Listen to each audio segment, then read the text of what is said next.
we can see what is going to be the roster for both of these teams. All right, so the first battleground, my friends, of tried and true scenario. Tomb of the Spider Queen once more.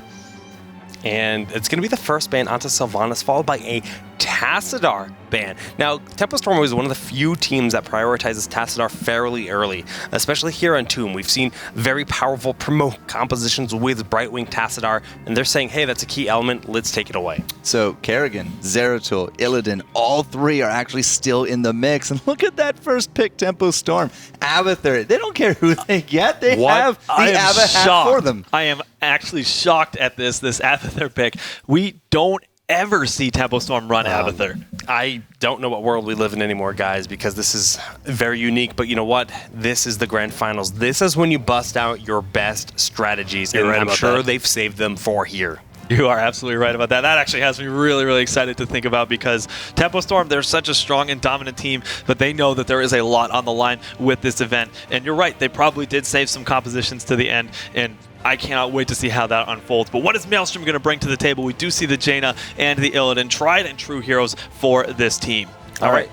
Go ahead, Jester. So Illidan there, Zeratul is almost guaranteed to be the next pick here. So Zeratul, Abathur. With that Abathur pick, you know, you said that these guys, they don't really run Abathur. Could that have been just a gigantic 8-week mind game? Look at this, though. We've talked about this as a trio in general. I don't know how often we've seen it in this event. Very rarely in the last 2 days, because it's generally banned out, hard to reach. But Abathur with the Zeratul hat, Johanna with the Abathur hat. I wish Abathur had a Zeratul hat. That sounds wonderful. It's just, there's so much power, and they're so hard to eliminate, but the bans are coming in.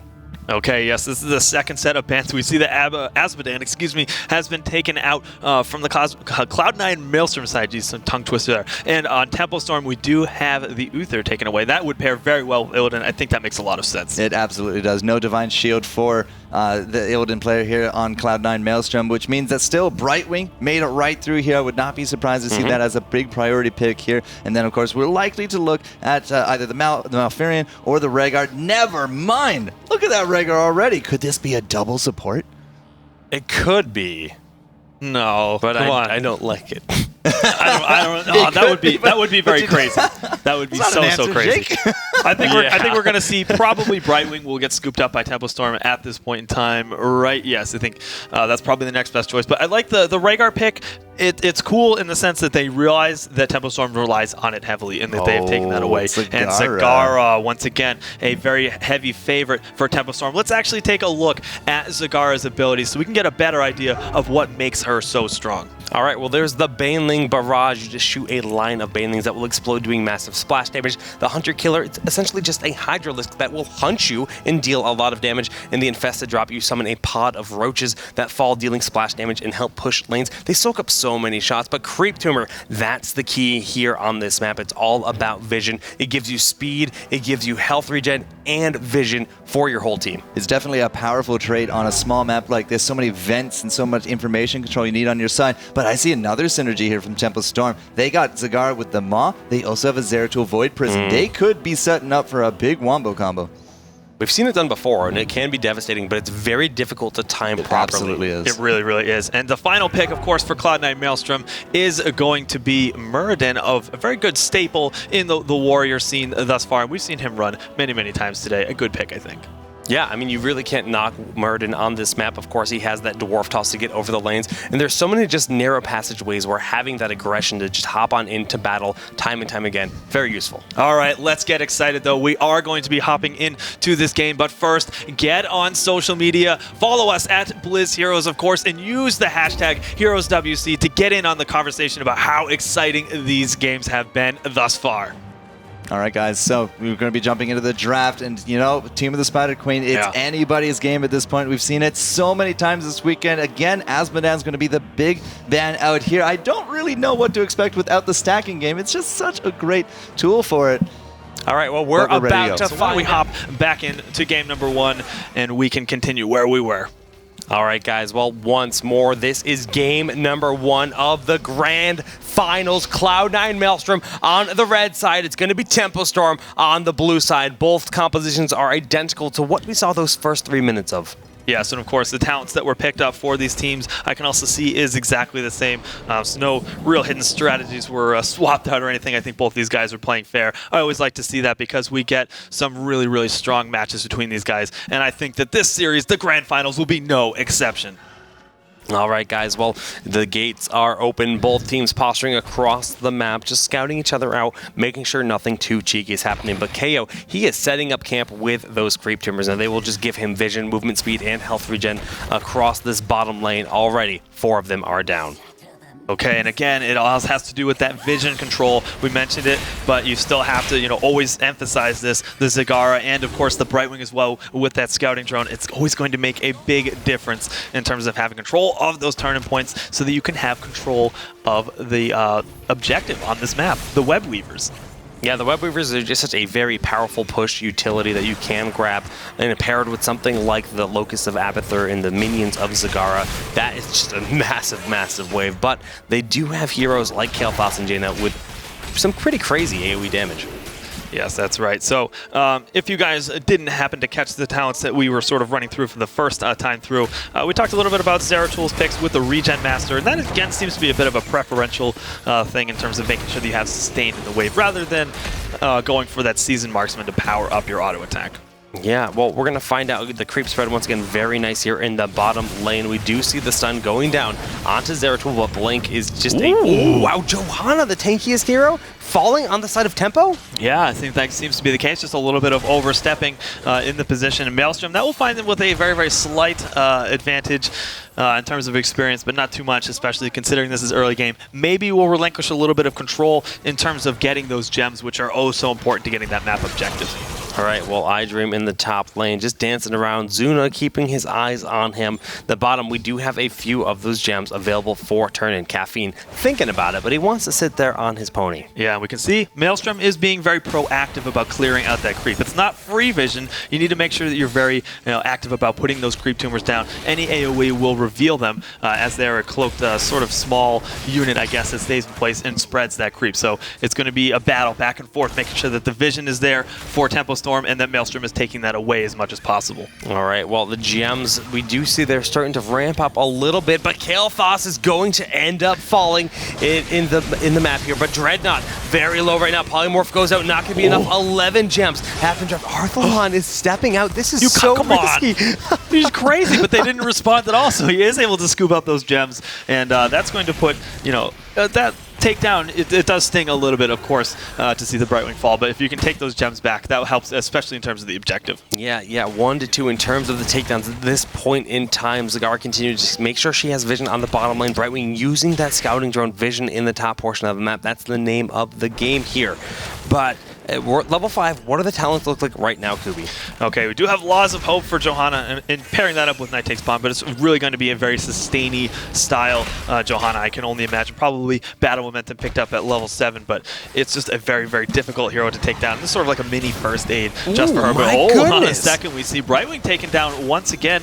Dreadnought finding himself just a little bit out of position. So far, the takedowns are advantage to Maelstrom, 3-1. Yeah, I mean, Brightwing has fallen twice now in quick succession, so that is very rough to have to deal with that.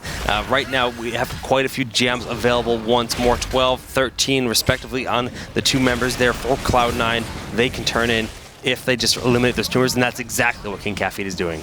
All right, Jake, as the Rhaegar Master, we do see the Farsight picked up at level 4. Comparing that to what, maybe Feral Heart, what do you think the motivation is for grabbing this? Well, we've talked about vision so many times in this matchup. The creep tumors and the scouting drone available for Tempo Storm. They need something to combat that. They don't have Oracle from Tassadar. They don't have anything of the like. So I think it's actually just crucial at this point in time to pick up something like Farsight. Okay, just to make sure they have tabs of the enemy team. Dunktrain getting a little bit low, but we'll be able to retreat back behind his wall. Sort of a very sort of calm early game between these two teams. Both teams just really collecting the gems. Quite a few available to both teams, although we have to say that Cloud9 Maelstrom has turned in a fair bit more.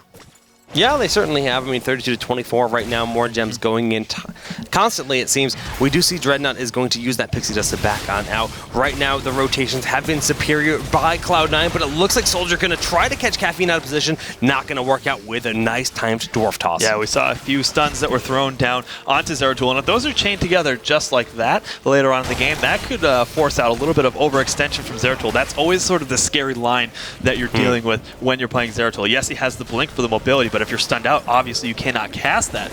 So that can make things a bit dicey for him. Is that going to be the first summon on the Web Weavers? iDream is getting the gems in. That will be the 3 needed. And here they come in favor of Cloud9 Maelstrom. Tempo Storm, they've caught up in experience even with the deficit on takedowns, but now they're forced to defend this big push. So of course the Web Weavers will be pushing down the right side of the map. That is my 3 goodness. bills. Oh yes, we do see the Polymorph is going to be good to take down Illidan. We've seen this time and again. Actually, Maelstrom making full use of this in the last series to make a good way to deal with Illidan. If he's silenced and is unable to use his abilities, that's going to be a big hindrance. I mean, that's why Brightwing is such a good response to a hero like Illidan, because he's all about the mobility. Once you take it away from him, when he's a pig or a squirrel or something else that's terrible, he's not going to be too happy. And we do see this big rotation in the middle of the map. The phase shift, the blizzard raining down, but Dwarf Toss is going to be enough for him to escape. Very, very close, especially considering the Abathur hat that was on for the time being. Almost able to take up that takedown onto KingCaffeine. What's that ability, Kubi? That's a mule. Going to heal up those towers. We're actually seeing a big pickup in popularity from the mule just in today alone. It has fallen out of favor recently, but, well, the times be changing. Tempo Storm looking to hop on that mule train and saying, yeah, okay, we see its uses that it's had throughout the tournament thus far. And it, not only does it restore HP to the structures that are there, but if they're out of ammunition, it will also bring that back up and restore that ammo so they can fire back on those minion waves. Yeah, Tempo Storm, they've really crawled back in. The experience dead even. They're catching up in the takedowns, getting that one pick off, nearly getting Murden a bit earlier as well. Right now, the gems, though, in favor of them since they have not turned in quite yet. Zagara opting to go for the battle momentum and Envenom Spines, looking to just try to constantly have those abilities off cooldown. But hold on, Kaeyoh, speaking of Zagara, has he overextended a little bit, but really the nice pickup, even though he was stunned out, you can still fire the Abathur hat, the symbiote abilities, and that is really what was clutch in terms of picking up that takedown. It's really interesting part of Abathur, because like you said, he was completely disabled on Zeratul, but that doesn't affect the Abathur. As long as this hat is present, the damage can still come out. But level 10 hit by both teams with the summon of Tempo Storm. What do we have for those heroics? Yeah, suddenly things have turned around, but let's talk about those. For Tempo Storm, we do have the Blessed Shield. It is going to be the Void Prison. Ultimate Evolution, we do have the Blink Heal, which is going to be used, and of course the Maw. So there is that double lockdown potential for Tempo Storm on the other side of the map. Of course, we do have Cloud9's heroic abilities. We have the Ancestral Healing, the Phoenix, which was just used to do a little bit of zoning in the bottom side of the map. There it is. Avatar was picked up. We do have Water Elemental, and of course the Metamorphosis for Illidan. All right, well, the damage is coming down here across the map with these Web Weavers. Dunktrain doing his best to fight them back, but Johanna is doing a nice job escorting that Web Weaver. Middle lane here, top lane, excuse me, gonna lose its towers, and the middle lane also gonna lose its towers. Yes, Tempo Storm really just doing an even push all the way across all of these lanes, making sure they continue to get that experience advantage that they have, ride that forward, and just look to put a lot of pressure evenly across all of these lanes. And that was just an Abathur clone that did fall, so that does in fact mean we have Ultimate Evolution as the heroic of choice of our Abathur, not the monstrosity that we've seen in the past. For sure, a little bit of a difference in style. Again, it's going to depend on the size of the map. This one is a bit smaller, so it might be harder to get a bit of split push. And then, of course, which targets can you copy? Zeratul seems to be a very strong pick. Not to say that he doesn't, he has some great talents, which, of course, you have to mention you don't get the talent pickups when you copy that clone, but really he does get the cloak. And if you have 2 Zeratuls going into the backline, let's talk about that backline. It's Kael'thas and Jaina, some scary targets, especially with that low mobility. I think it's a great choice. I think it's going to be crucial for them to get in there and dish out that damage. iDream is taking quite a bit himself. The Polymorph being used once again. Not sure if it's going to be enough this time. That first aid has been used. He's actually going for Brightwing, but the Metamorphosis is actually forced out for an escape. Yeah, they'll take it. That is a huge ability that has been taken down. And now Tempo Storm has a large advantage in terms of being able to apply pressure. We see that Dread is going to phase shift in. Is he going to be able to keep Soldier alive? The Abathur hat, and of course the Blink Heal. We see the Maw thrown down. I think this probably is a good opportunity for Tempo Storm to back out. Wow, the body blocking there. The Ancestral Healing does come down onto KingCaffeine to keep him alive. We do see that the Gravity Lapse was used on Zuna. Not a ton of damage from Flame Strike at this point in the game, but it will get scarier once we hit 13 and 16 respectively. Okay, and the turn-in points, are we going to see enough gems? Yes, I do believe we have enough for Cloud9 Maelstrom. They have seemed to have bought themselves a small amount of map control at this point. Will they be able to sort of harness the control of those web weavers? Well, Kaeyoh, he's going to do his best. He wants to continue collecting those gems. Only 13 is needed. I believe he had 12 at that moment. 9 coming in here from Soldier. If one more member from Tempostorm walks in with 4 gems, well, that's going to be more than enough. For sure. Okay, let's take a look. We do have level 13 Johanna grabbing that burning rage, so going to be even more of a nuisance when she's controlling those fights, but has that aura of damage that is constantly pulsing around her. We do have the wormhole from Zeratul. It's going to give a lot more mobility between these heroes. Yes, the Abathur hat is always a constant threat. It gives so much more power to whatever hero is chasing. And that will be enough gems turned in here by Tempostorm. They will earn the favor of those web weavers, which will march once more. Level 13 picked up, so they have the talent advantage. They have the map presence advantage as well. Yeah, the other talents to talk about too, we do have the Ice Block for Brightwing. We've seen Dreadnaught make so many plays time and time again with that ability, and of course the Hunter Seeker. All right, Kubi, well, we do see that is the clone Arthelon, the Abathur play, but working on that fort.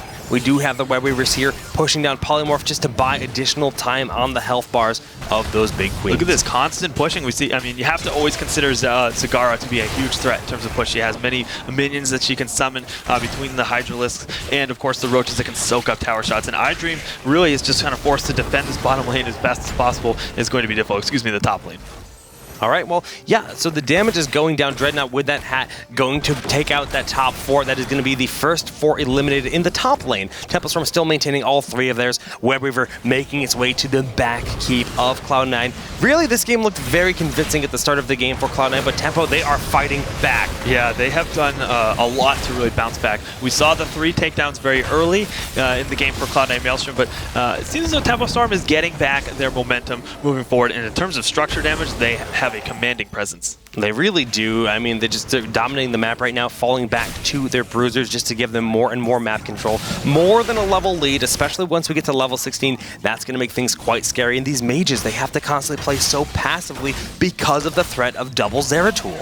For sure. Look at the position that Abathur has in the top lane. He is just constantly soaking, pushing down those lanes, a very constant threat, and it's something that eventually Maelstrom is going to have to keep their eye on, making sure that the rotations aren't too strong from Tempostorm because of that. Wow, iDream was actually rich. He just turned in a bunch of coins. He still has 22 more. Zuna working on these bottom giants. Don't think they're going to catch wind of this. The Abathur hat will make it very just quick work here on them, and that will really help them defend in the bottom lane, allowing them to put more focus on the middle and top. The interesting thing about when the map mechanic is summoned at this point, you can see when the mercenary camps are being still captured, because a certain point when the web weavers are summoned exactly, you can see that all of the mercenary camps disappear off the map for a short while. But if they're still active, that's a little bit more information, tells you that even though you can't see them, you are able to sort of have that information that the enemy team is taking that mercenary camp. Yeah, exactly. But the bottom guys have already they're being pushed down by those giants in the middle lane.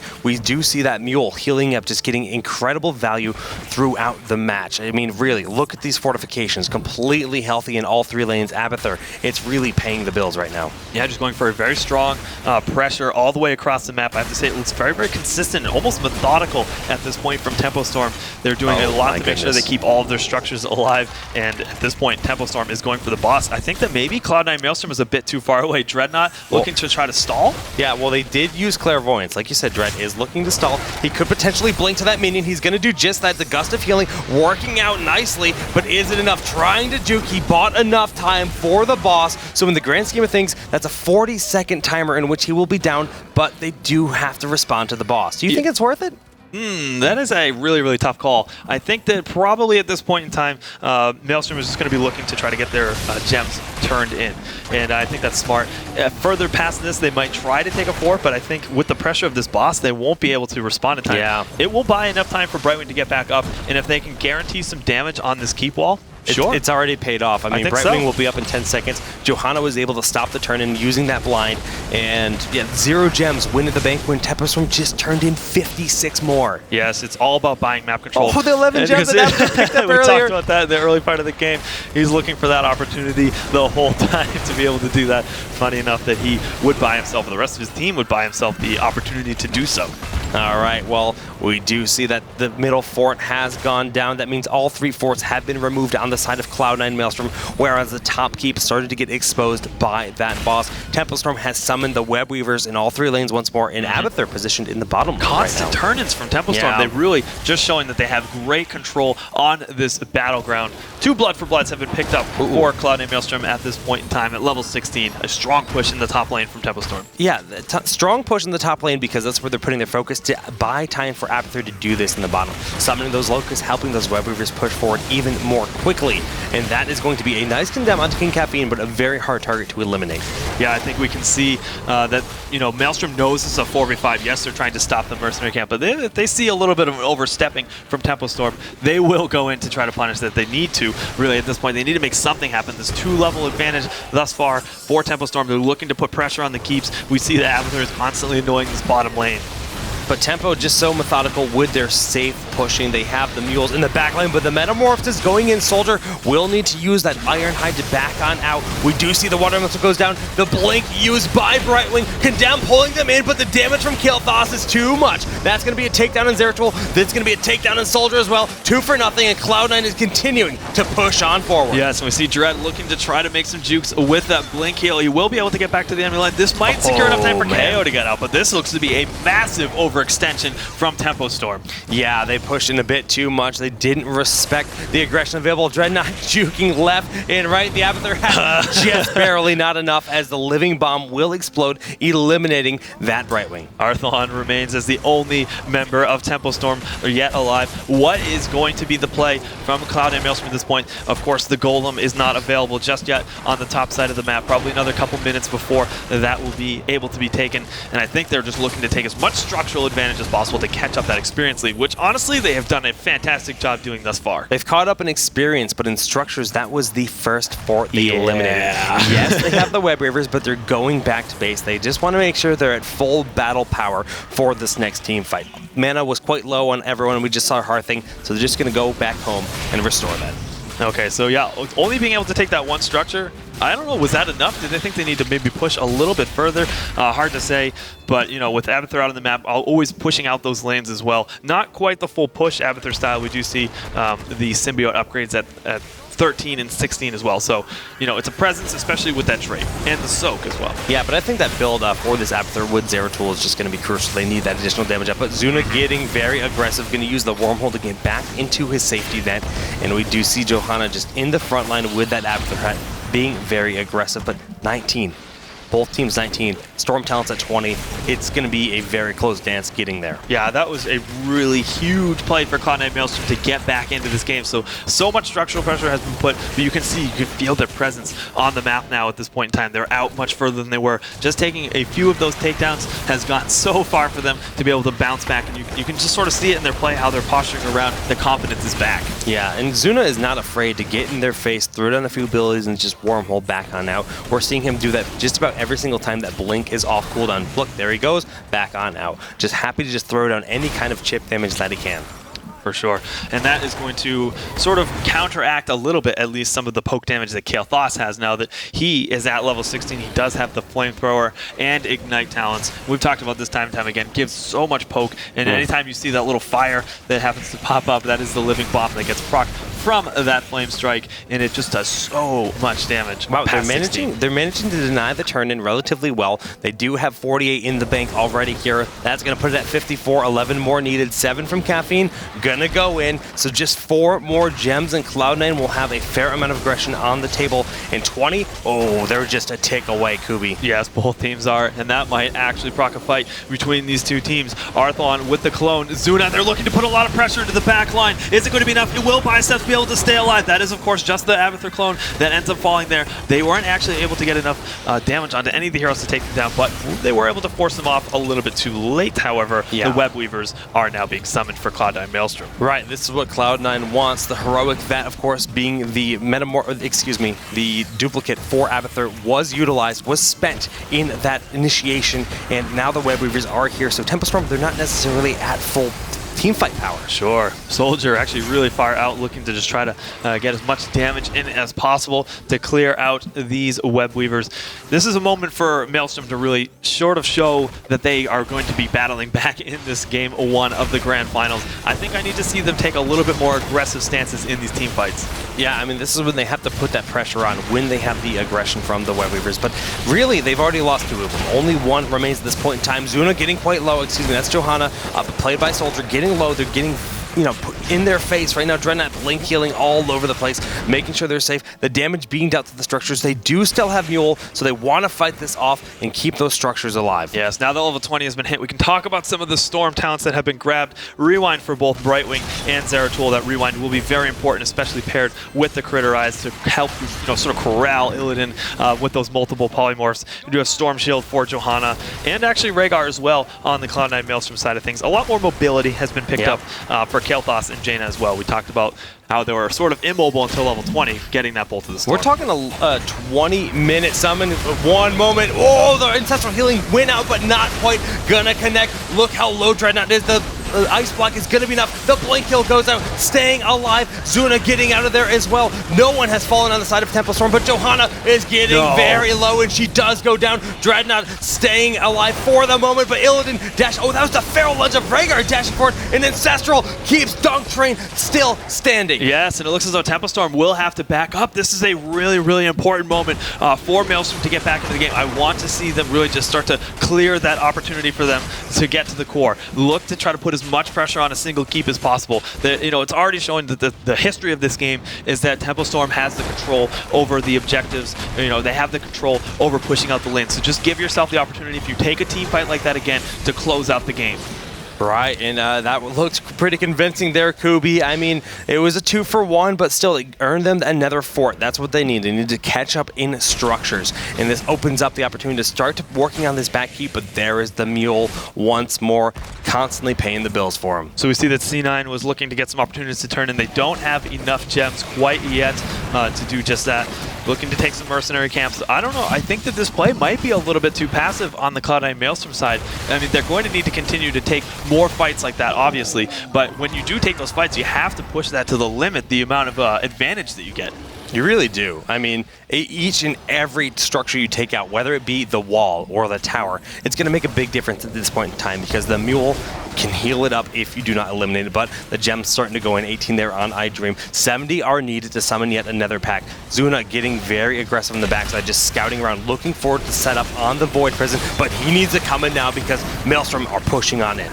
Okay, we just see the copy for Arthelon in the back. That is the double Zeratul. They're going for Jaina! Bro, is he going to be able to stay alive? The Ancestral Healing actually did not hit the right target. And we do see that iDream is forced to use the Metamorphosis to try to put some pressure onto Zuna. Will he be able to blink out? I don't think he will be able to at time. He does get taken down. A beautiful attempt there, but it didn't quite work out. Dreadnaught with the Afterhead. 20 gems are going to be lost. Feral Lunge picking up that takedown. Kaeyoh needs to back out. It's just him and After remaining. Cloud9 might actually close out this game. Yes, it's getting very close, and this is the type of confidence that I want to see. And Kaeyoh has overstepped his bounds, which is crazy because he was behind his keep wall. And you can see Cloud9 Maelstrom, they're going for blood. They can smell it. They're taking out this keep, and that is an entire 30 seconds before any member of Temple Storm is back up. Of course, there is the Abathur back, but he has no one to copy. He has no way to fight this team off. And I think this is going to be the first Maelstrom victory we have over Temple Storm in over the past couple weeks at the very least, maybe the past month. Call it the Caster's Curse, call it what you want, but Cloud9 Maelstrom play phenomenally, and like you mentioned, this is the first time we have seen Temple Storm even drop a single game since Zuna has joined their roster. That's right. Have to bring that to attention, but this is really showing that Maelstrom they have some life that being breathed into them. Yeah. Yeah. That's one way to put it. I mean, the power between that composition, the aggressive feral lunges from Rhaegar puts them at that 1-0 lead over Temple Storm here in the grand finals of the June North America Open. That's right. It's big news today, gents, because not only have they finally dropped a game, Cloud9 Maelstrom maybe clawing back into this. We are now basically looking at a really good situation for Maelstrom as they do move forward. And you know what? A little bit early on, that game a little bit rocky. Temple Storm has been making some amazing plays, but we're going to take a quick look back at the level 16 mark, because look at this. They're down 2 levels. The boss had already been taken out, and you're really pushing in hard here from Temple Storm. But you know what? Cloud9 Maelstrom had in their pocket? They had an Illidan. So we're just going to take a quick look here, but at the same time, Red is just going to keep pushing back against this push, and the big thing is, see this mark over here? This is the big guy. The Illidan is on his way to do devastation, and if you take a look as we advance the replay, in he goes. He finds his marks, and there's nobody here to really control him. The Condemn doesn't hit. Water Elemental's Void Presence doesn't matter. He is just going to town. You see the first aid there as well. Here comes the Ancestral, and back to full health, and Tempo Storm did not have an answer for this one. Not only do they lose out that big advantage with the boss, they also get themselves a 3-kill deficit, and this is the big start of that comeback, and that is what really brought those levels back to parity and springboarded Cloud9 Maelstrom into that win. And as we said, these guys are super excited about it. Finally, a point on the board. What will Tempo Storm do next? I'll tell you what they're doing next. They're looking mortal. That's what they're looking at. Cloud9 Maelstrom is able to take a game off. And I will tell you this, Maelstrom is a very momentum-heavy team when it comes to, if they suffer some losses, it kind of seems, at least as of late, if they lose a couple games, it's difficult for them to bounce back in those series. But if they go up in an early lead, it might be really difficult for Tempo Storm to bounce back and stop them. We'll have to see. All right, guys. Well, make sure you go to heroesofthestorm.com to sign up and play this game for free. It is 100% open to the public now as of the last couple of weeks. And as you've seen in these games, it is super exciting and just action-packed. For sure. Thanks for that, Jake. Yes, and of course, we don't really want to delay this anymore. Let's head to a quick commercial break, guys. We'll be back in just a few with game number 2 of the Grand Finals.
Warcraft, Warlords of Draenor, rated teen. BlizzCon really matters because that was our starting goal, actually, when we started as Symbiote Gaming, was we're going to go to BlizzCon and we're going to win it. Me, Dread, and Arth really hit it off and started playing a ton, and that was kind of like the birth of Symbiote. We're definitely a group of like 5 friends rather than just like 5 teammates. So we stuck around as a team and competed for about 7 months, did extremely well. Shortly after BlizzCon, we were approached by Tempo Storm, and we got picked up by that organization, and we've been Tempo Storm ever since. Signing with Tempo Storm, that kind of changed our lives a lot. I would say the biggest strength is that we have really good synergy. The mentality is pretty much like we know that we can beat every other team. We've already done it. We know where everyone is at all times, and we do everything as a team. As long as we just play solid, play smart, then we win. It's weird because everybody has different sleep schedules. Now we all recently actually just signed up at the gym, so now the gym after practice is a consistent thing as well that we're trying to get into. Nerds tend to be pretty messy and lazy, so that's, sometimes an issue and everything, but overall, it's very cool just constantly being able to talk to people that, you relate to and are doing the same things you are. But overall, it's just trying to learn how to human properly, I think is what the basis of it all is. And have a good time. Hello, everyone, and welcome back to the North America June Open, where the 3 of us, we're just trying to human properly. I like to think I human just fine, thank you. I'm pretty bad at it, I'm not going to lie. Okay, so we find ourselves in the middle of the grand finals where Cloud9 Maelstrom has actually taken a 1-0 victory. But we do actually have some player spotlights, so we can get to know some of these guys a little bit better. And to start this off, we do actually have Arthelon, who's been playing the Abathur in the last game. Now, Arthelon, he is a flex player for Tempo Storm. He plays a lot of the specialists here. As you see, played Abathur in the last game. He plays a lot of Asmodan, and he is probably the tallest Heroes of the Storm player at 6'7". Probably the tallest I've met, for sure. Yeah, I've totally seen this guy in real life, and he is absolutely just a towering. It's a great word for it. I'm 6'0", but I still have to look way up. I've got to crane my neck to see him. He's a great guy, though, great to hang out with, and obviously he's doing great things here with Tempo Storm. He can't dunk a basketball, but he can dunk with Asmodan. Yep.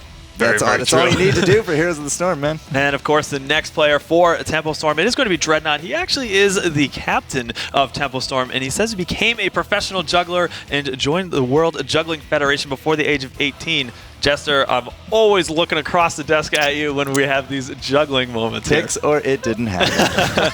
Jester, of course, is a very skilled juggler himself. So his name is Jester. He better be good at juggling. He better be. Hearts to you right there. Okay, so we have to talk about the other side. These guys just won themselves a match. So let's take a look at some of the players on their side as well. And to start it off, Dunktrain, the Beard Master. The Beard Master, indeed. The support player of Cloud9 Maelstrom. He's been around for a long time now. He actually is part of Team Liquid when we look back at BlizzCon, but nowadays rocking the banner of Cloud9, and he uses a train whistle to celebrate his exciting moments on stream. We saw it yesterday. It's awesome, man. I mean, this was a big kind of like gimmick way back in the big alpha, but it quickly became popular amongst a lot of the viewers going out there with the train whistle. Every time he dunks down someone, you just join the dunk train and you just adventure on. But KingCaffeine, man, like, he is no slouch when it comes to warriors. That's right, and of course he's from Walnut Creek, California. It says he fenced in the NCAA with a saber, and is also half French. I think those two go together pretty well. I'd say those guys are pretty, experienced in the fencing, of course. So that sets up some of the players that we have. But let's talk a little bit about what's going to be happening in the next game. Of course, the battleground that we're going to be going to is Sky Temple. Jake, if you would be so kind as to walk us through what makes this battleground so unique. All right, well, Sky Temple is, of course, a 3-lane battleground like many of them, and it's all about controlling these temples. But before you do that, you want to collect some mercenary camps. You have 2 packs of giants on the bottom, the throw pit, like we call it, the boss in the center, and the bruisers on the top left and right sides. You capture and hold the temples to deal devastating damage to your opponents. You can see the damage goes out when you're sitting on that point fighting off the defenders, and the structural damage that is done is so hard to deal with. When you do that, well, you're going to be in good positioning to push towards victory. Okay, so we got to talk about a bit of a rocky start for Tempo Storm moving forward thus far. And, like I said, they're looking a little bit mortal. Maybe we'll have to see if this carries a bit of momentum for Cloud9 Maelstrom, but we won't know how that's going to transpire until we get into the draft for game number 2 on Sky Temple. Let's get into it, boys. All right, so last time, what did we not see? We didn't see an Illidan ban, we didn't see a Kerrigan ban, and we didn't see a Zeratul ban. Already first up, Illidan is on that chop block. Cloud9 Maelstrom, without that first pick mentality, they're not going to just chance that Tempo Storm gets him. And now Tempo Storm, they ran Abathur as a first pick, but again, they don't have that first pick here, so Abathur is just going to be their counter. This is quite interesting because we actually saw Tassadar banned out. Now they're first picking him. That's going to leave Sylvanas and Jaina as options for this first round. Okay, so we do have, Jaina and Sylvanas that are going to be picked up for Tempo Storm. And, it's Sky Temple, so not necessarily the strongest of maps, I would say, so for Sylvanas, there we go.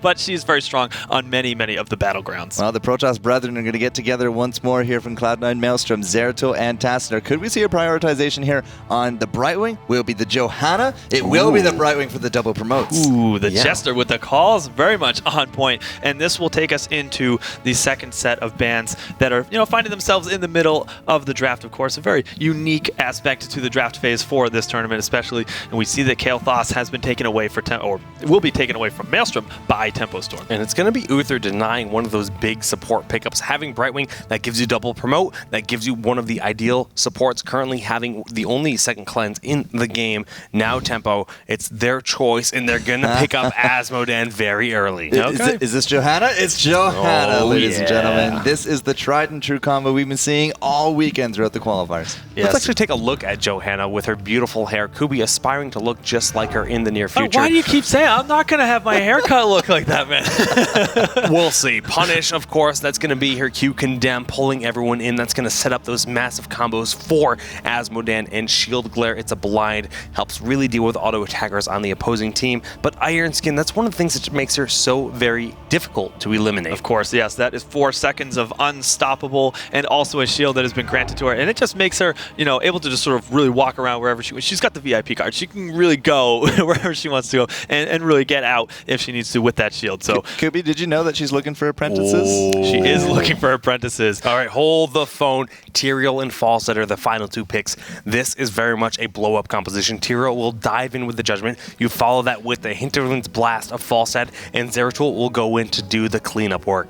And the Void Prison, of course, if they don't have that positioning, Void Prison will set that up immediately for a Judgment and that Hinterland's Blast, just like you were talking about. So we have a lot of global pressure that Cloud9 Maelstrom can do here as well. 2 characters that can fly around the map almost at will. Of course, you also have to mention with that Hinterland's Blast Judgment combo, if Zeratul happens to find himself nearby in that back line, this could be a very scary moment for Asmodan. But let's find out what that last pick is for Tempo Storm. This could be Rhaegar. Yeah.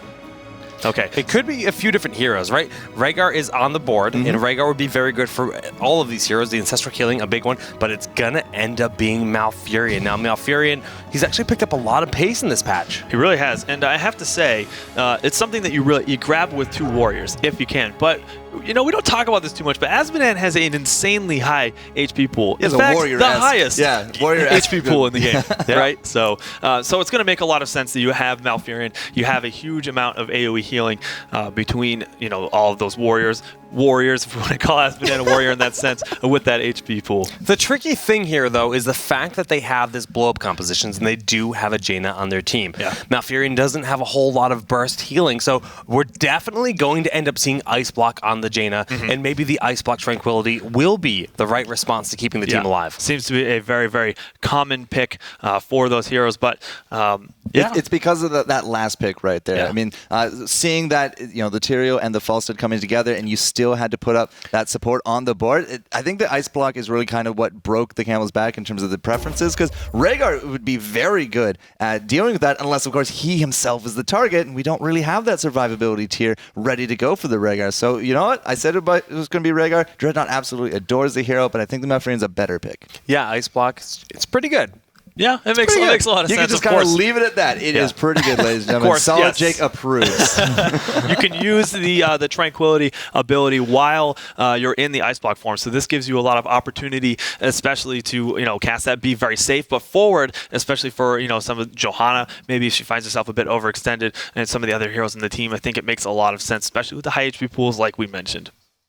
All right, guys. Well, this is, in fact, the grand finals here of the June North America Open. It is currently 1-0 in favor of Cloud9 Maelstrom, and that will be Cloud9 Biceps playing as Sastadar, Dunktrain on Brightwing, Caffeine playing that Tyrael, K1 Pro on Fallside, and rounding out the team is iDream on Zeratul. And let's hop over to the blue side of the map, Tempo Storm. They find themselves down 0-1 in this grand finals. We're going to have Dreadnaught on the Malfurion Soldiers, going to be playing the Johanna once again. Kaeyoh on the Jaina. Arthelon will be playing the Asmodan, and rounding out the composition, we do have Zuna, who is going to be on the Sylvanas. All right, well, like we mentioned, that was actually the first tournament defeat that they have suffered since Zuna has been part of their team. They've only been playing with this 5-sec for a few months now, not even that, really maybe 6-7 weeks, and falling there, they just have to rally back together. Some teams, they don't take defeat that well, but Tempo Storm, I'm confident they're more than capable of just being in top form.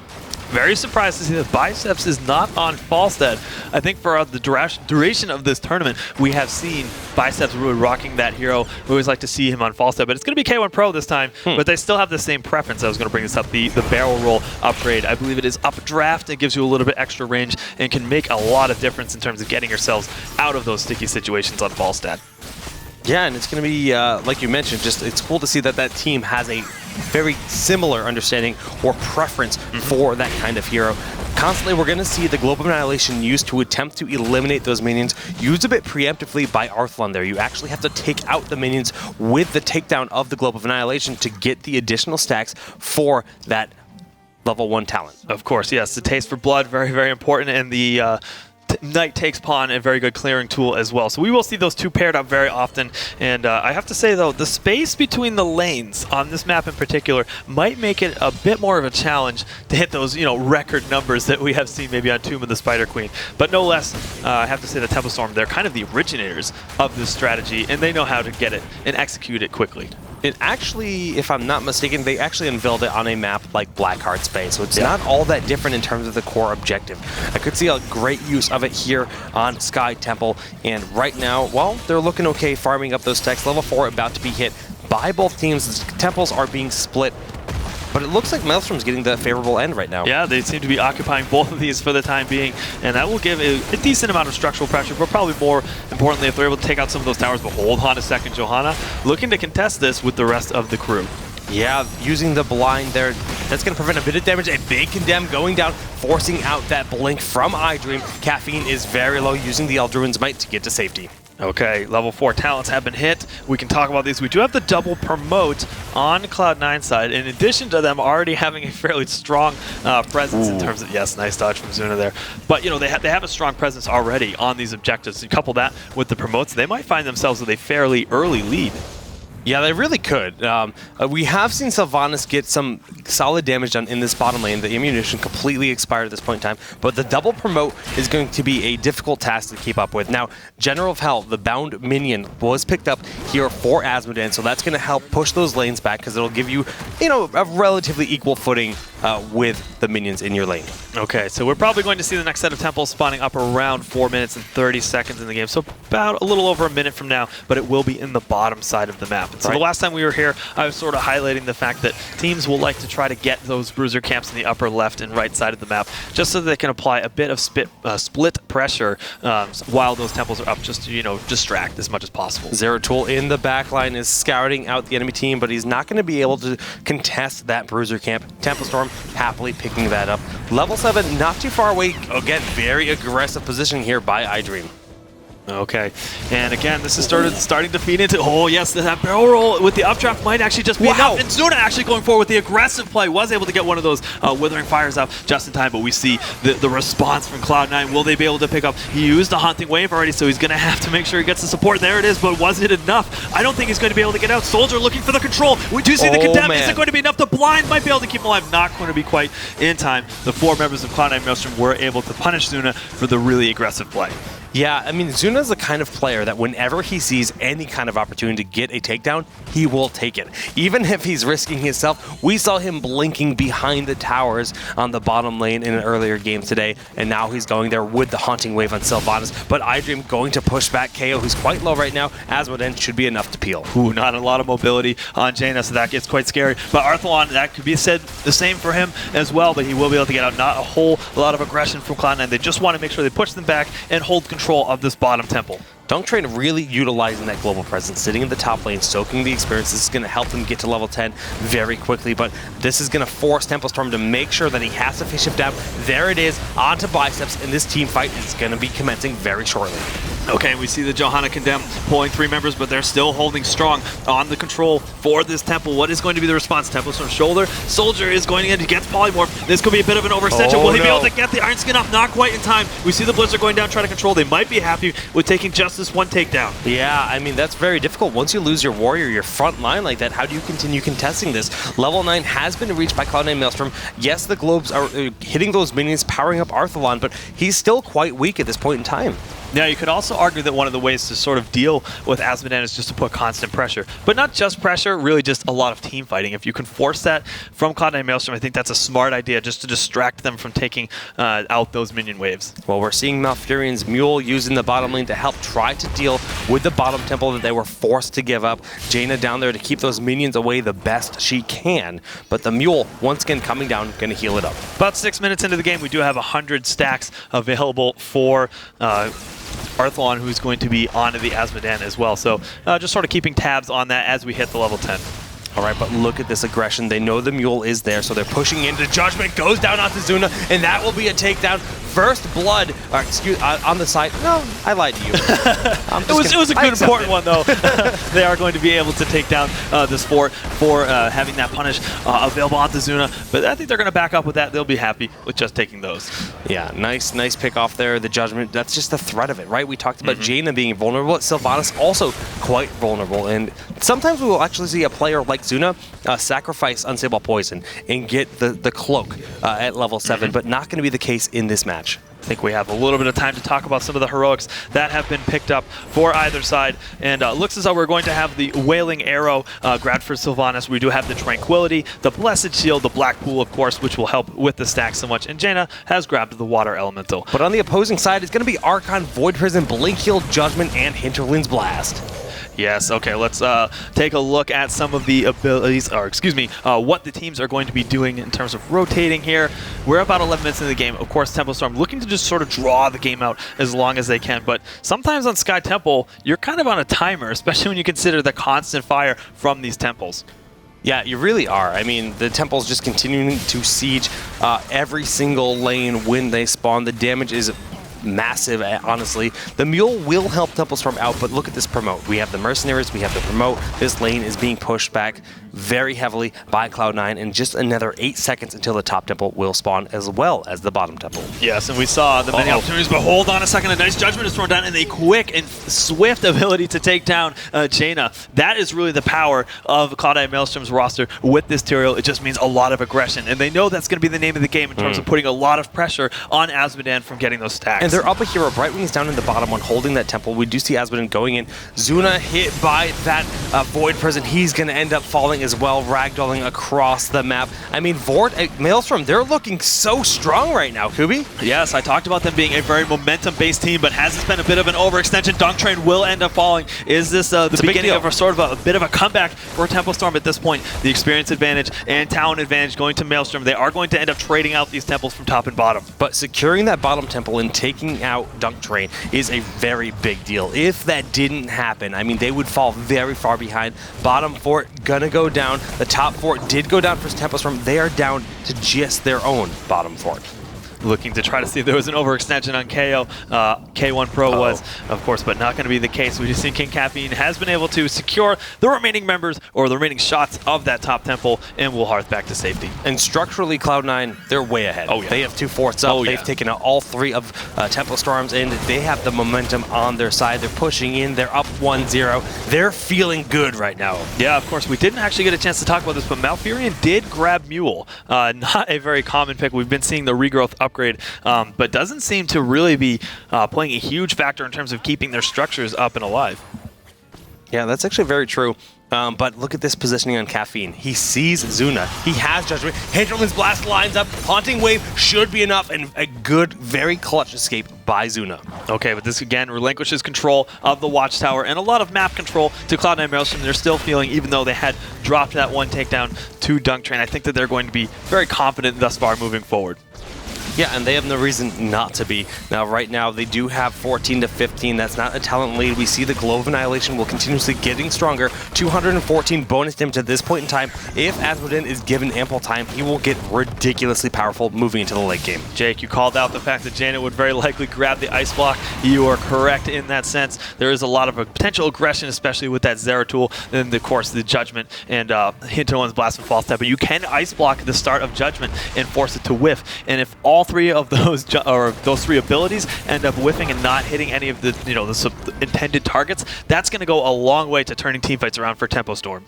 It really will, and I can't wait to see that all actually unfold in this game. But right now, they're just rotating around the map, making sure they are safe together. Johanna has a very forward position compared to the rest of the team because she knows she's safe to do so. Having the Iron Skin can get away with being a little bit away from the rest of the team. Still, with the heavy map presence for Cloud9 Maelstrom, they have just hit level 16. So let's take a look at what some of those talents are. We do have the Prescience and Dimensional Warp, Dimensional Warp 4 Tassadar. But hold on a second, we do see a bit of a teamfight erupting. Just a bit of poke from Arthelon as he continues to get those stacks, and his abilities are starting to power up more and more. If Tempo Storm is able to sort of drag this game out a little bit further to that late game, we're going to see a lot more value out of that Globe of Annihilation on Azmodan. We really will. I mean, it's just going to scale so nicely in the late game, but 16 almost has been achieved by Tempo Storm. That's going to grant them even talent footage versus Cloud9, and they do want to contest the top temple, but they just want to hit level 16 first. Another ability we didn't get a chance to talk about too is it's this like Frost Armor-like ability for Jane at level 7. If she gets hit by abilities, she is actually going to end up slowing the targets that hit her. So that's sort of a little bit of a counterplay to Zeratul. Just something to mention, but we do see the Void Prison. VP, and iDream is sitting right on top of him. The Archon has been popped. They're trying to throw down the combo, but a beautiful condemn by Johanna, trying to buy a bit of time, but Zuna on Sylvanas will go down. Kaeyoh popping the ice block. Condemn once again being used. Will Kaeyoh escape? No. Caffeine goes forward with Aldruin's might, and Tyrael will actually fall in return to the Globe of Annihilation. Okay, but is this their opportunity to turn over? That's a lot of heroes that have been pulled into a small area. Arthelon's Q, his Asmon, his Globe of Annihilation might be able to get a lot of value. Actually dodged just in time. Nice blink from iDream. Has this put Johanna in a little bit of an overextended position. Does not have the Iron Skin. He's going to get silenced. It doesn't matter. He's able to be taken down for his transgression. Wow. So far, I have to say, Cloud9 Maelstrom is really bouncing back, especially in the team fights. They are. I mean, that looked like a decent start there for Tempo Storm, but the Void Prison with the setup on the Archon just turned out to be a bit too much. Arthelon, yeah, he'll continue to get stronger, but the damage is being dealt from this temple. Yes, they do have the Mule, but will it be enough to just continue to maintain these structures? The big question is that keep going to end up falling? It does not look to be the case. So they will, of course, be able to use that Mule to continue to heal up those structures and just sort of reduce the value that Cloud9... Wow, that was a huge wave, actually. That will probably get quite a few stacks. We are just about at 300, about 13 minutes into the game. Obviously, Tempo Storm has been, they've been getting a lot of pressure from Cloud9 Maelstrom. I think that is sort of the designed intent behind that, just to reduce the amount of time or increase how long it takes for Arthelon to be able to get those stacks. We just saw an image of that top keep. It is now at full health. So the Mule is paying the bills, right? We say that. I say that a lot, actually, but it's really paying off for them. It's just very dutiful. They need to just keep those keep alive. We see the damage being done. It's all about getting to the super late game with Azmodan, but iDream doesn't want to let that happen. Hinterland's blast. No, the Void Prison wasn't dropped. It was set up properly, but a big blunder there. Zeratul is going to fall. Tempo Storm is happy to turn this around. That's going to be 2-0. KingCaffeine falling on the backside as Tyrael, and they're pushing in, gunning for the rest of this team. And that Globe, it does hit the minions. Yes, it does hit the minions. Of course, it's going to continue powering it up, but it puts a lot of pressure on the Cloud9 Maelstrom. That mistake, I got to say, it was huge. Not being able to drop that Void Prison in time. I'm curious if he got hit by the Condemn. I didn't actually catch it, but it's possible to stun Zeratul out from being able to time that properly. So we might have missed that, but either way, not being able to hit that Hinterland's blast was a very big deal. And Tempo, look how aggressive they're getting. You want to talk about veteran teams that really know the advantages that they can take, it's going to be Tempo Storm. We see them make these very, very aggressive plays. They know they have an advantage for another 12 seconds before Zeratul and Tyrael are back up.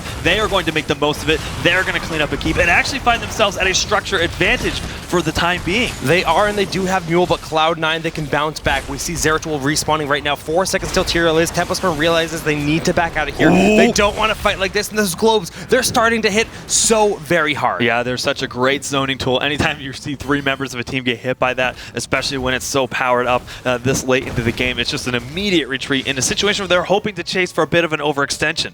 Yeah, well, that is going to be the one keep down. Arthelon going to go back to base to restore his mana. Soldier all by himself right now, needs to back on out. Kaeyoh will be here to provide some support with that water elemental, actually throwing everything down. The roots there, buying some time. Just want to make sure that they are there as 5, but they did spend a heroic. Ooh, they were very clumped up. They have to be very careful. Arthelon, not too far off, is looking to land another globe, and he is going to be able to hit 3 members of Cloud9 Maelstrom, taking away a lot of their HP. The silence is very good. They are able to take down Brightwing. That is going to be Dunktrain. They do not have a support, but the remainder of this fight. The judgment goes in, but is it enough? No, I don't know if it is. Now, Tyrael will escape, but that is one hero down. The Globe just barely not eliminating KingCaffeine, but it looks like Falstad might not be as lucky. Sylvanas did end up falling. A nice turnaround here by iDream, picking him off in the backline. Tyrael, with that sliver of health, will escape. Just a blind dunk going down from Asmodee, and they're trying to turn this around. We see the Blizzard raining down. The Void Prison was used, but will Zeratul survive? One more hit from Asmodee. The Globe, the dunk will hit him. And it's very important. Of course, we do see the all-shell burn is being thrown down onto Tassadar. He will be forced to use the prescience Level to get 20 away. Kubi. Yes, it's a big deal, of course. That means the Storm Shields, 2 of them have been picked up, 3 bolts of the Storm. That's going to be a big deal in terms of trying to clean up this team fight, and we already have one of the keeps down. Don't think the Tempo Storm is going to be looking to try to end the game at this point, but they have a lot of aggression. They have a lot of potential. We do see that there is still a Temple able to be captured in the bottom lane. I think that they will look to continue to put this pressure, especially structurally, throughout the rest. Oh, and just remember, they have Mule. All their structures have been healed up to the best of their ability. They have now exposed that top keep. The middle keep went down a while ago, and this bottom temple has just been waiting for them. 20 seconds before Zeratul is back up. Cloud9 cannot contest this. Okay, we got another chance to talk about the Storm talents that have been picked up for Maelstrom on their side. They do have the double rewind for Zeratul and Brightwing that provides so much more control over those fights. We do have the improved Archon with Tassadar. Actually, the Judgment range, that's something we don't see all that often. Oftentimes, it really is about going in and getting that hardened shield for Tyrael. This means a shorter cooldown and a lot more range on that Judgment, so look to see them engaging from a little bit further away. Right. And also the... Jake, look at this. We do have the Epic Mount. This could mean initiations happening from a really far distance that Tempo Storm might not be prepared to make. That's actually insane. This could be a lot of fun, but they have sustained a good amount of damage. Just that bottom keeps standing in the bottom lane. Top lane, we already saw, was exposed, and these Giants will be cleaned up rather rapidly. Notice, neither of these teams have even attempted taking a boss. Far too risky unless you have a massive lead. That's right, of course. It is the throw pit. It's a little bit of a different structure than what we see for the other ones, but since it's so accessible from both sides, we see that the teams tend to shy away from it. You know, it's not like Cursed Hollow where it's very much on your side of the map to be able to contest that territory. All right, well, they are going to pick up these bruisers on their side of the map. Brightwing was soaking the top lane, realized it might be a bit too risky, face shifted to her allies right now, and it's all just this fine line of waiting for the next temples to spawn because it's risky to commit to a team fight on even footing. Yeah, I mean, again, the composition for Cloud9, it's going to be about the Judgment. Oh, expecting, okay. Scouting globes. So yes, it has a lot to do with them thinking that, you know, something was being taken across the map. They weren't sure, so they just wanted to make sure they throw out those Globe of Annihilations just to check. That would have been, you know, imagine if they were taking that boss, that would have given a huge opportunity for Tempo Storm to go in to contest that. That's probably the manliest way to scout in Heroes of the Storm. Just throw a giant ball of fire. Basketball's on fire, getting thrown out, dunked across the map. Really, really cool. Of course, I just want to see how they are going to initiate Maelstrom. I mean, of course, with this extra range on Tyrael and, of course, the Epic Mount, I think they have something really awesome in store for us, and it could be something that really shapes up how the rest of this game goes, especially if it's not like a defining fight in terms of something that can end the game. Before these temples spawn, can we just get a quick update on the damage stacking here for Asmodee? I'd love to see how many he has. 421 right now. Yes, very, very close. So they're still continuing to farm those across the map and hold on. Arthelon is might be taking a little bit of damage, but of course that high HP pool, got to talk about that. He's quite tanky. All right, well, the Globe hitting Biceps, the damage being dealt, getting quite low, but he is very hard hero to eliminate, popping that Archon in the face of the enemy team. Look at that dimensional warping back in. That's the prescience going up. The Globe not going to connect. A nice juke by Biceps, but will he be able to survive through this? The Condemn has once more pulled him in. The Wailing Arrow connects, but he's back out. Bolt of the Storm used by Sylvanas, but now she's quite vulnerable here. We saw the Judgment going off by Tyrael. Zuna, Haunting Wave over that wall. Druid's Might to follow, and the Storm Shield will not be enough to stay alive. We do see Epic Mount going up. The Globe was used at point blank. Could have chased that onto the false head, but Blink Heal gonna keep him up. Yes, iDream getting chased now, but I don't think he's going to be able to be taken down by Arthelon. Actually, that might be enough damage at this point. Is he overextended a little bit? We're going to need to see the remaining members, and that's so close to the DOT. Is it going to be enough? I think it will. Kubi, he's ticking away. iDream is going to stand. The explosion from that Tyrael, not going to be enough to eliminate Arthelon. We see how low they are. The blink kills from Brightwing starting to heal them up, but the temple is currently being controlled by Tempo Storm, and that top lane is starting to be bombarded, but Falstad flying back into battle. Yes, it has that epic mount. Of course, that is a reduced cooldown for the trait. I wonder if he's not able to account for that. We do see that, okay, so the Globe of Annihilation being thrown in, probably very close, over 400 damage for the bonus stack, so very formidable at this point in time. Does Maelstrom have enough representation here, enough HP to try to contest this temple? Look at iDream. He's fighting Johanna right now, going in for the Asmodee, bolting away. We see the shields coming out from Dreadnaught to keep him standing. Epic Mile used once more. That global presence on Falstad. Keiwan Pro is in your face at all times. Okay, so that is going to be a 60-second window of opportunity for Maelstrom to really put a lot of pressure in terms of taking these temples, but that does not mean the Mule is out of the game for the time being, so they still will be able to heal those up, and probably will look to try to preemptively throw it down just to try to make sure they can keep those keeps alive. And here's the thing, Tempo Storm took out that middle keep quite a while ago, so there are catapults that have completely pushed out that middle lane. Cloud9 has to respond. 2 more shots will be enough, and that will take out the top keep. Tempo in a great spot right now, Kubi. Not looking to overextend, just the 1 keep remains, and look, 3 catapults are now present at the middle lane. For this is going to really force them back, and yes, we can see the Mule as soon as it starts taking damage. Yeah. Yes, that was a very, very smart play. They want to make sure that they can heal it up as much as possible. Even if they control that, though, the Mule should be able to mitigate and keep that keep alive. We do see Falstad once again showing off his epic mount, flying down to the Giants. He's going to collect those very rapidly. Caffeine still in the top portion of the map, but Tempo Storm is working on the boss. This is a risky play, but I think they might get away with it. At the very least, I think they're really just trying to pull the Initiator off of the top temple. Without Tyrael there, I think maybe Tempo Storm was thinking that they can at least pull him away, and it's not going to be in time. They will still be able to get the keep in the top lane. This is shaping up to be a very, very close match. Well, the Giants here, both of them collected on each side of the map, respective to their owners. The boss was not collected, still standing there. We call it the throw pit for a reason. The second that eyes were on from Cloud9, Tempo backed on out. Okay, what is this? We do see a little bit of a party bush. Some of the members of Cloud9 Maelstrom are expecting to see, what is this? We can see that, of course, the Globe of Annihilation is thrown down, just sort of having a feeling that that might be the case. That just shows how much experience these teams have with one another. What did I say? It's the manliest way to scout. He's going to use every aspect of manly that he has in his kit to scout every time. He also wants to make sure that he is sort of throwing his plans out. Of course, if you guys have played Diablo 3, he likes to sort of foretell those strategies a little bit. So throwing that glove out, no exception, of course.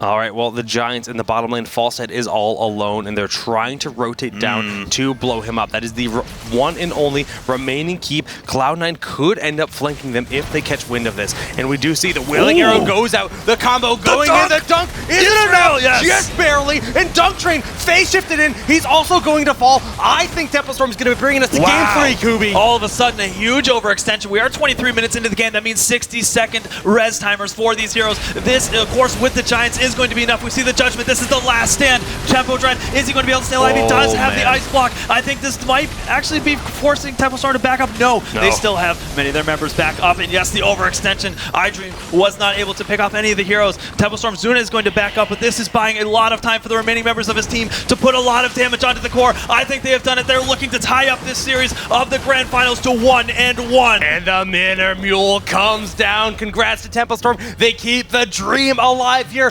Like you said, we're going to game number 3, Kubi. Woo! Okay, power of the Mule once again really did a lot to keep them in that game, and they were able to sustain long enough to get full value out of those Asmodee stacks on the Globe of Annihilation. There it is, 1-1. This is the dream. This is the kind of matchup that we want to see in the Grand Finals.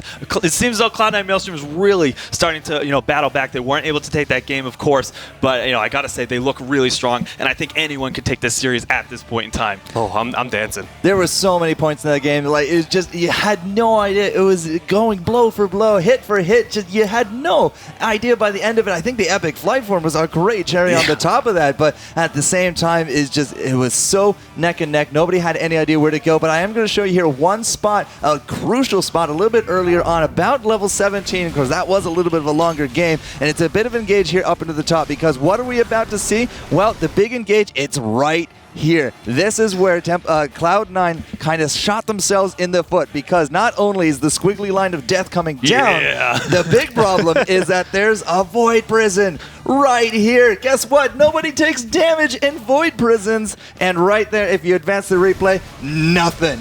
All those teammates there from Tempo Storm. It was basically a great save from Cloud9, and this is going to be the return cleanup right there. Tempo Storm was down in the experience, but that one team fight, they go back right through. They get these takedowns, and they put up a lot more pressure on that map, eventually netting a win. That's right. Wow, well said, Jester. I agree. That was a pretty defining moment of the game. Of course, that's something that really is able to carry them into the later portions of the game. Like we were mentioning, with the Azmodan strategy, of course, we've seen it time and time again. The longer you can drag it out, the better it is, the more damage you can tally up on that globe of annihilation. And the Mule is a pivotal part of that, but yeah, making those big plays, because Tempo Storm, they were on the back foot going into that blunder from the Void Prison, not being able to use that in that team fight. Bought them enough time. They actually granted them a keep, which gave them that constant pressure that they really needed to keep up with the promotes.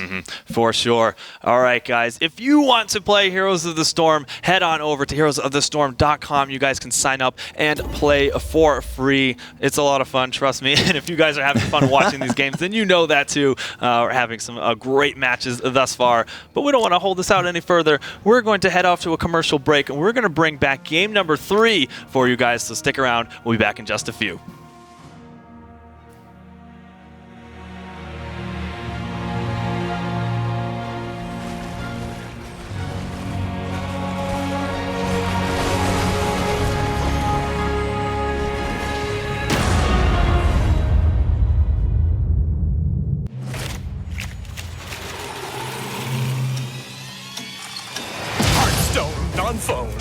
Hearthstone on phones! Now you can do battle wherever you may go.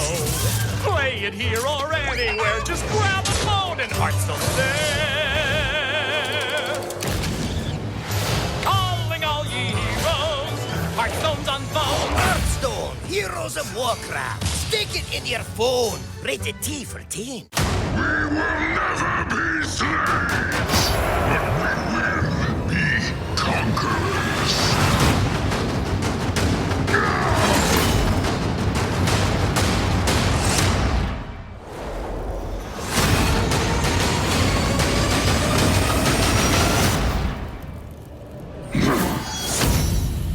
World of Warcraft, Warlords of Draenor. Boost to level 90 instantly. Available now. Rated T for teen. Come out, wherever you are.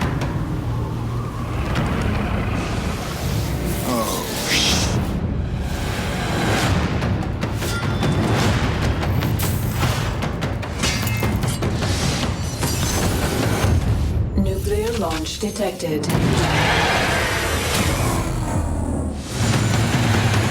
Heroes of the Storm. Get it free at playheroes.com. Rated T for teen.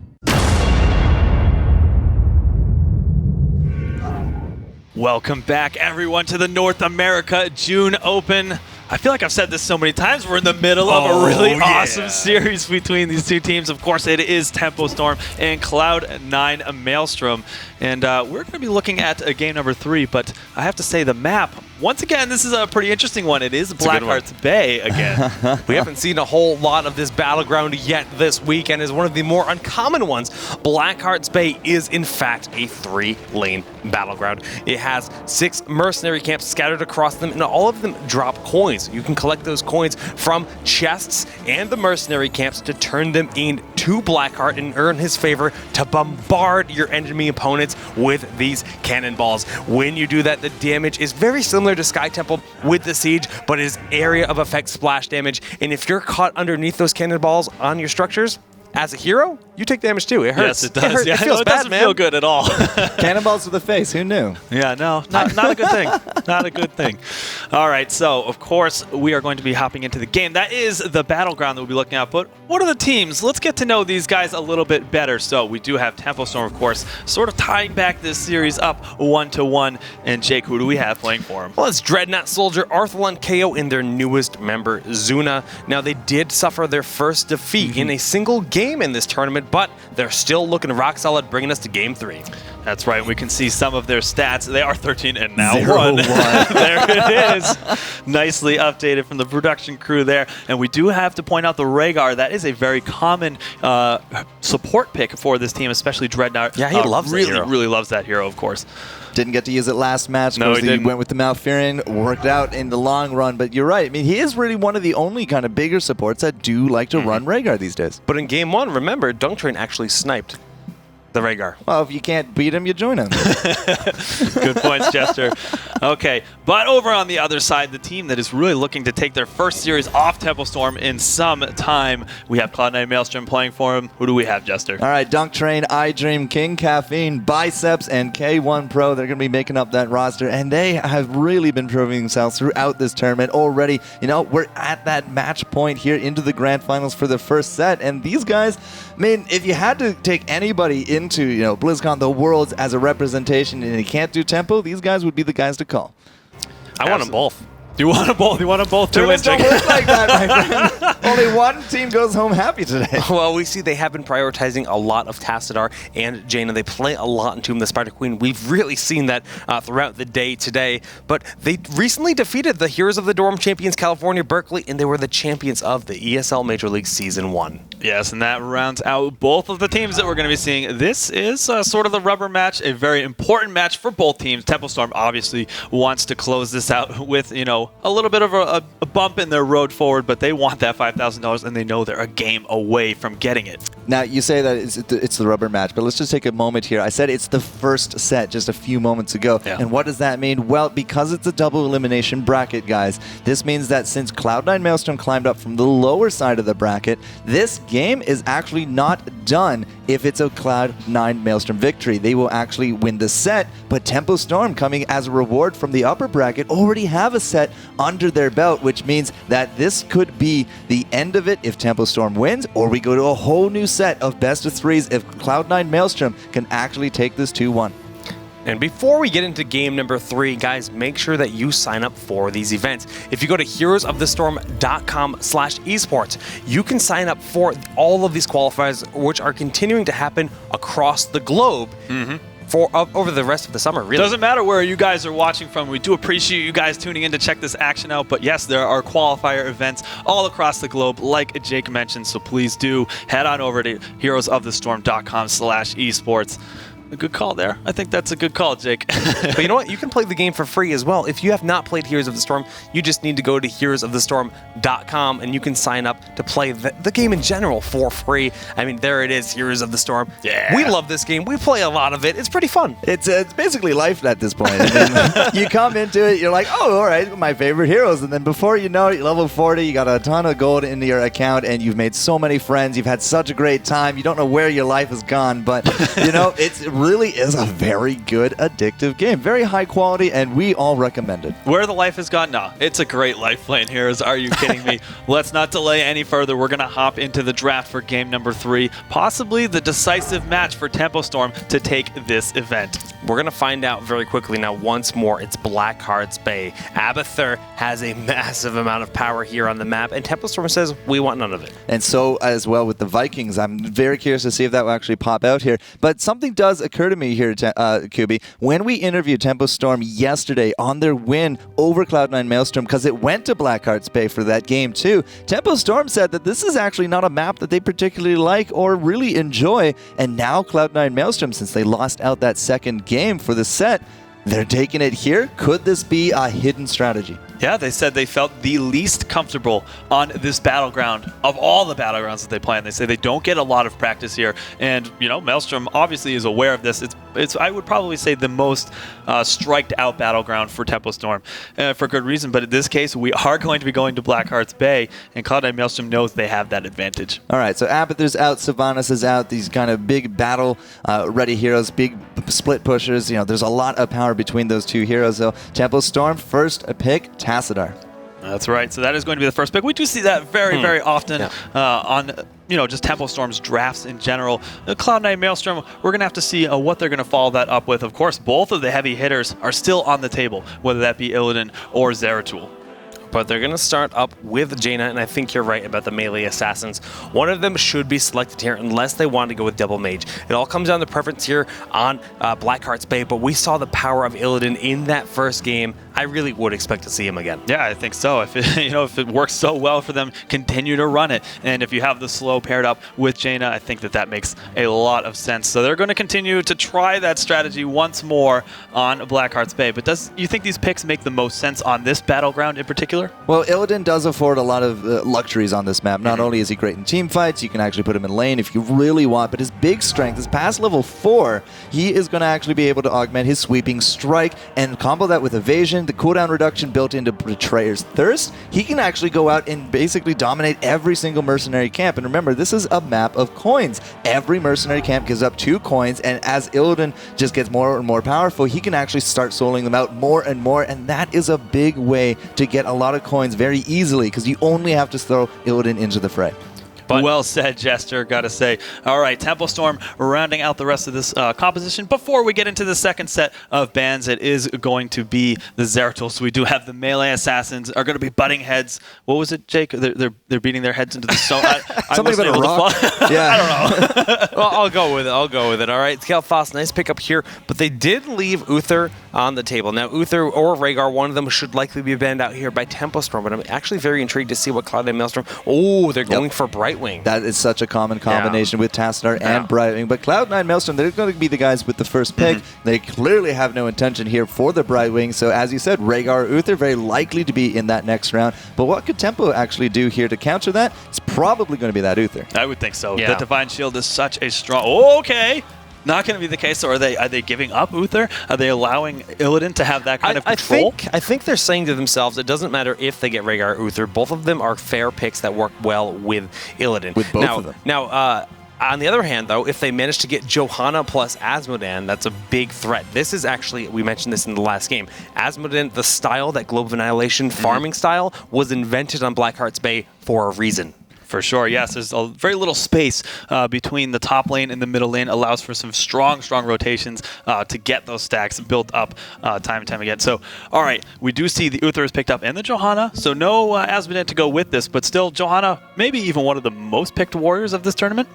Oh yeah, for sure. I would put her in the top percentile with that with Mirrodin, and perhaps a trailing second or third would be the Anubarak. And I would fully expect to see either a Mirrodin or an Anubarak right here. There is the Dwarf God himself, but that leaves us into picking up a support. And Tempo Storm, what do they like to run? Malfi. Oh, Rhaegar. They're going Rhaegar. Rhaegar. Come on, it's the Rhaegar. It's stretch out. He's gonna run for Rhaegar. Set up, Jay. Hey man, this is the tournament of Malfurion. But you're right. Dread, he is It's on the cards. We've been watching them all weekend. I just wanted to say Malfi because Malfi's such a cute name. Let's talk a little bit about Rhaegar, though. What is it that makes him such a strong healer in general, a strong support? He does have that chain heal. The Lightning Shield is great, especially if you spec into it at level 7, the Earth Shield, to give a little bit more burst healing. The Earthbind Totem is a great way to control the fights, but I gotta point over to the right side of that card for the Ancestral Healing. It is the tried and true heroic for Rhaegar. It is the single most burst healing available in the game, and you see that huge green light that pops up over the heroes, and then all of a sudden their HP bar is full. That's the magic of Rhaegar at work. No, but the thing is, though, it's actually kind of hard to execute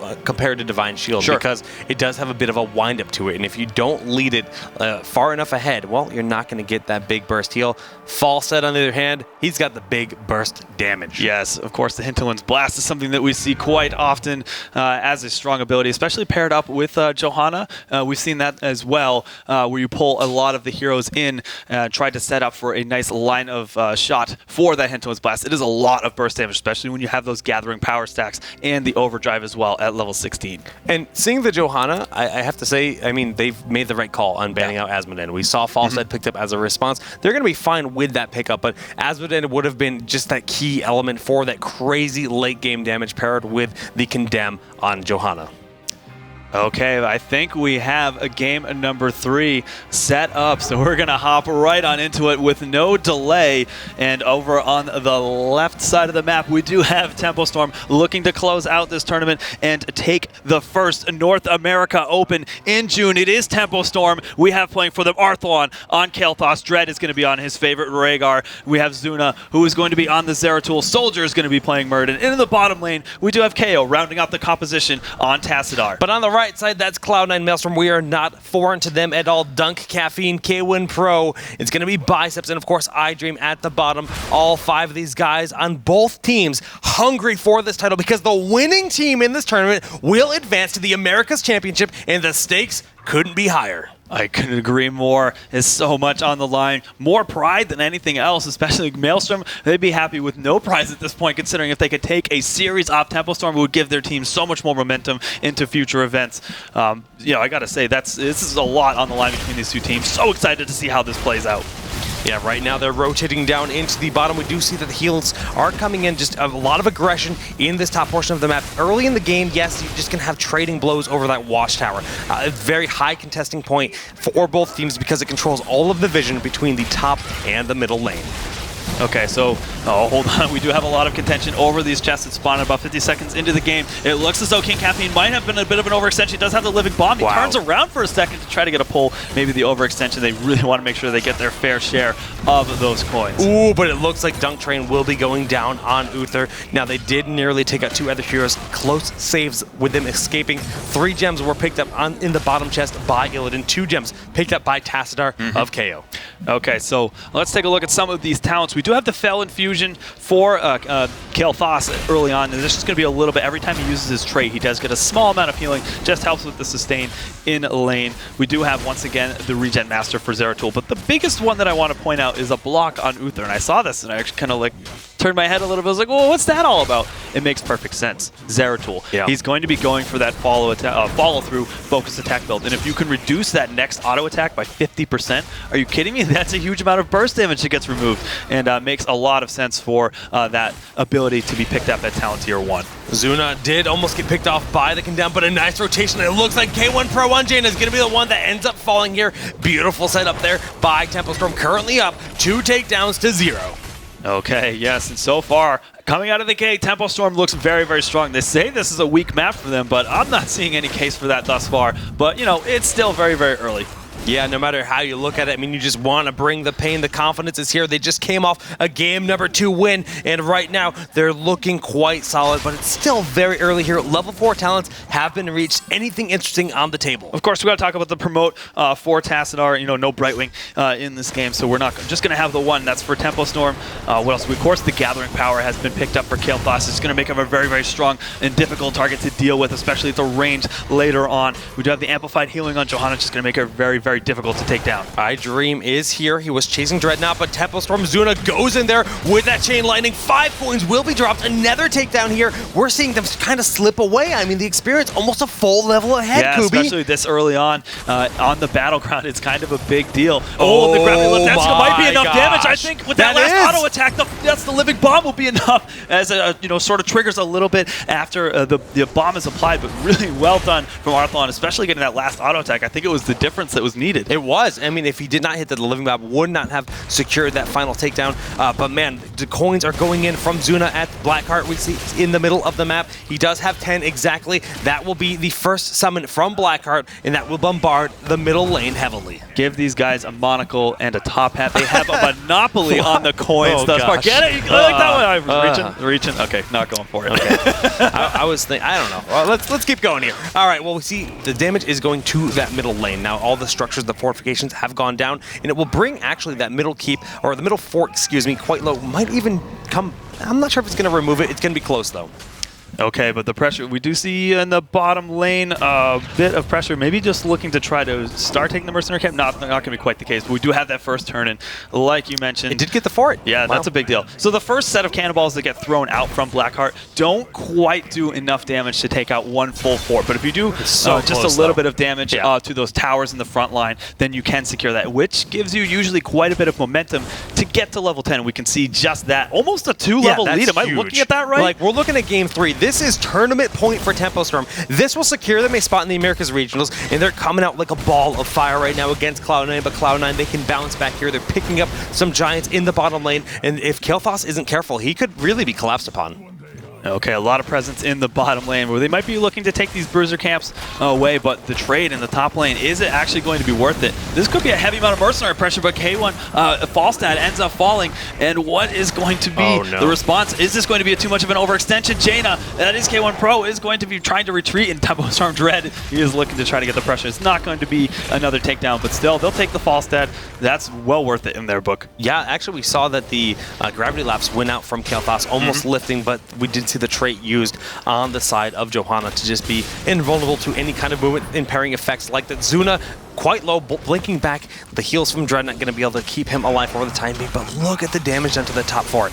Yes, very, very close. And just a little bit of pressure from Kaeyoh, especially with that promote, should secure them the ability to take that forward. We do see actually a fairly early ancestral healing, but this might be a lot of pressure to the Phoenix. They do have level 10. As you guys can see, those heroics are getting thrown out, and a really nice Void Person. Are they going to be able to get on the other side to try to apply some body blocks? Is it too much of an extension? Yeah. I think the call went out to back up, not really trying to throw this lead that they have away. So 3 heroics were sent out, but it's only level 8 right now on the side of Cloud9 Maelstrom. So in the grand scheme of things, it's actually not that big of a deal. In the Phoenix, of course, it's only a 40-second cooldown. Arthelon's going to throw it out for days. That's right. Let's talk about some of those heroics that have been grabbed for Tempo Storm. We do, of course, have the Ancestral Healing, the Avatar, the Void Prison, Archon was grabbed, and, of course, for Kaeyoh, the Phoenix that you were just talking about, Jake. And we saw how weak that top fort was. Another turn-in has been achieved, and Zuna, he would probably like to throw a Singularity Spike at that. Otherwise, they're going to waste one cannonball, and yes, it will end up going down. Okay, and that is going to be a lot of structure damage at this point. Very similar to Sky Temple. We've sort of alluded to this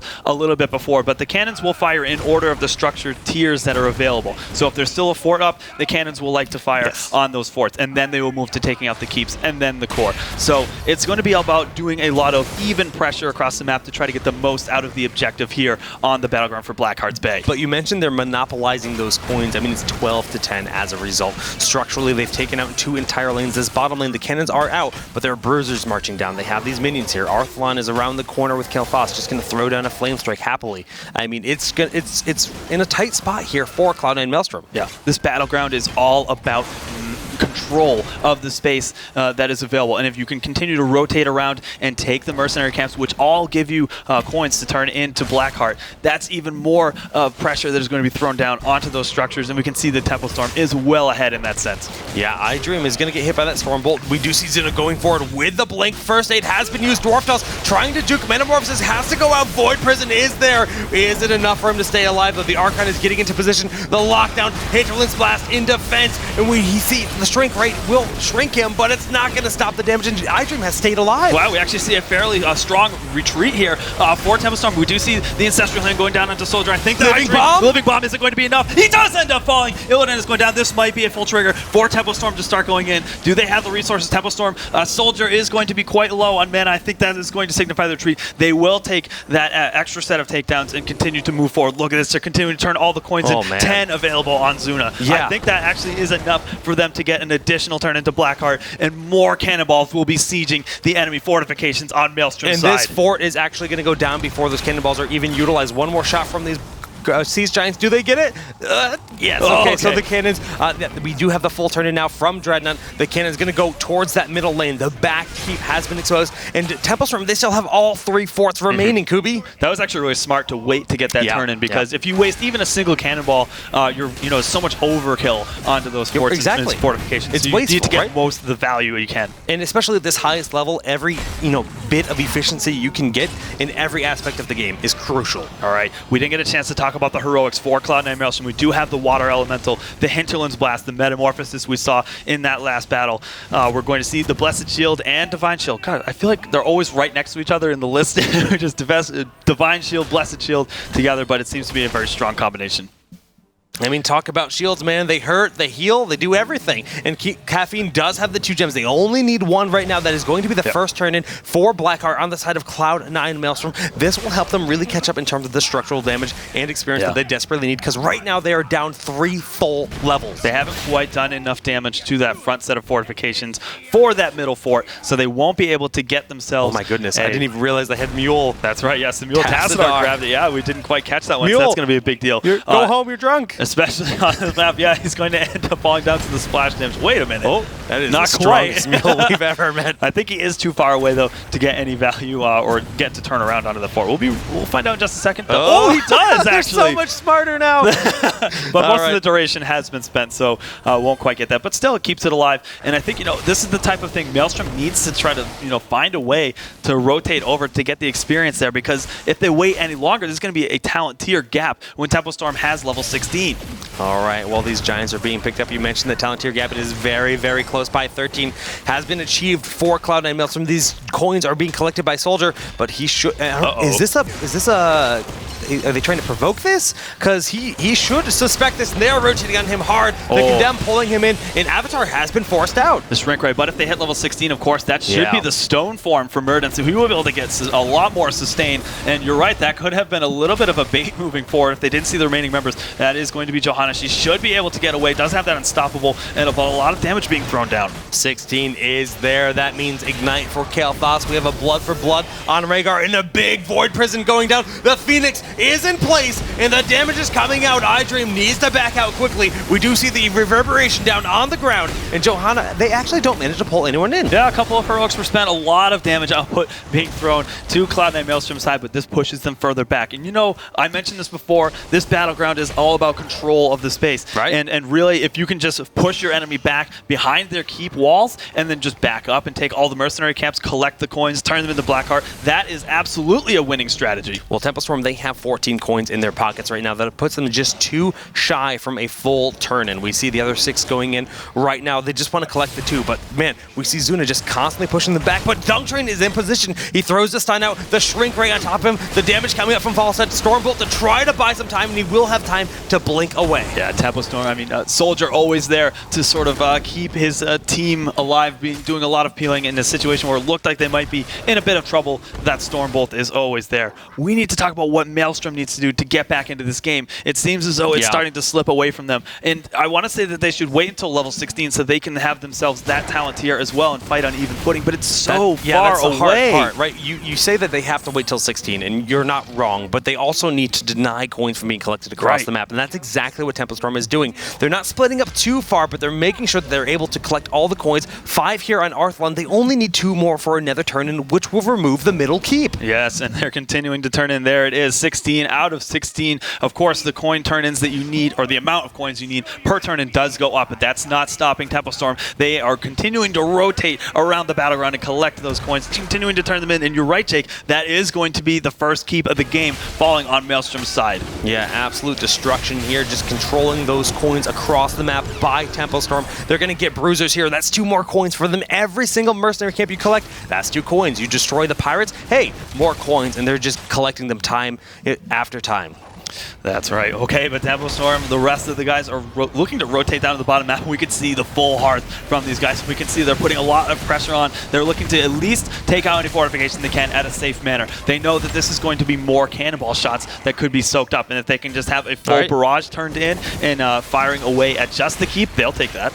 And they're up 18 to 15 right now, about to hit 16. This is the moment where Maelstrom needs to snap back because they're going to be on an even talent footing as soon as they hit level 16. So we got to talk about what some of the potential picks for this level 16 talent tier are that's going to help them to turn it around. Illidan with the Blood for Blood will get a bit more sustain. The Holy Renewal on Johanna, that's going to be every hero that is hit by that shield glare will give her a chunk of HP back, so even more sustain. But the Benediction on Uther, that's great, but Overdrive is one of the big ones. Overdrive just going to empower all of Falstad's abilities, and it's going to make him hit like a truck. Now, right now, Cloud9 is actually going for this boss. Are they trying to bait out a fight on their own terms? I'm not too sure, but Tempo Storm, they are aware of this, and they are rotating up right now. Yeah, I think that's a smart play to try to at least get something on their terms. They don't have vision of this. Is this going to be a bit of a flank? This might be the opportunity that they need to try to turn these fights around. All right, well, we do see the position here. They're funneling in. You need to be very careful considering the composition of the opposing side. Johanna marching forward. She wants to pull in with that Condemn. Only 2 members get hit by it, and they're still looking quite healthy. iDream, not so much, but they do have the big heals from that Uther.